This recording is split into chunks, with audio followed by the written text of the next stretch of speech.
Yes. Hi. We have a question. How do you know if you're in love with someone? Or like, Well, I mean, so it's funny. So emotions are a physical sensation driven by our subconscious. That's the first sign, I think. You know, Okay. when you're talking to them, you feel this weird thing inside. okay, Right? yeah. The question is more. So here's an interesting thing. Are you familiar with the conscious and subconscious? Okay, so there's stuff going on in your brain, and you're getting stimuli, and it's making you feel things. You don't know what's going on. You have to make sure that when you're cozying up to someone, that it's for the right reasons. Okay? Yeah. Right? Because sometimes, and here's definitely for young women, here's a typical thing. Your dad has a negative trait. He's cold to you. Some dude who's good looking is cold to you, and you're gonna feel this warm feeling inside, like, wow, I should cozy up to him, and you're covering your mouth because this is true. Right? Yeah. So are you good friends with each other? Yeah. Okay, so here, you can do a little QA, right? You can say, hey, I kind of like this guy. What do you think of him? Right?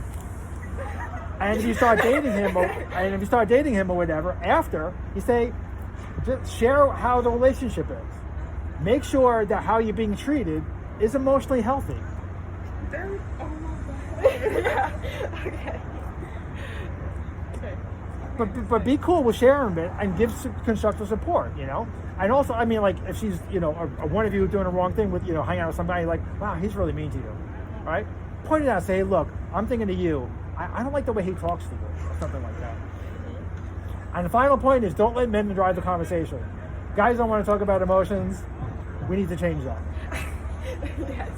Okay. Any other questions? What do you do if you like your friend, like one of your friends? To me, that's a great way to start a relationship, right? So here, because like I've been in that spot. It can be difficult. So here's the thing. You have to. I'll tell you how I handled it, and to me, it's really kind of a really good way to handle it. You gotta put yourself out there and say, hey, look, I kind of like you, beyond just being a friend. But here's the thing. Do you like yourself? Oh, yes. Okay, good, great. Because the important thing is that you might be rejected, right? And I have said to women, I said, look, I really love spending time with you. I would like to date you. You don't want to date? Fine. Can I just be your friend? And make sure that when you're friends, it stays friends. Guys are a little worse about that, right? Like if they like you, they're going to keep dropping comments, and you're not interested in them, right? And you got to shut that down. Say, hey, look, we're friends. Don't make inappropriate comments here and there, right? But for women, it's a little bit easier. But yeah, just be able to maintain the difference between what is a friendship relationship and what is a dating relationship.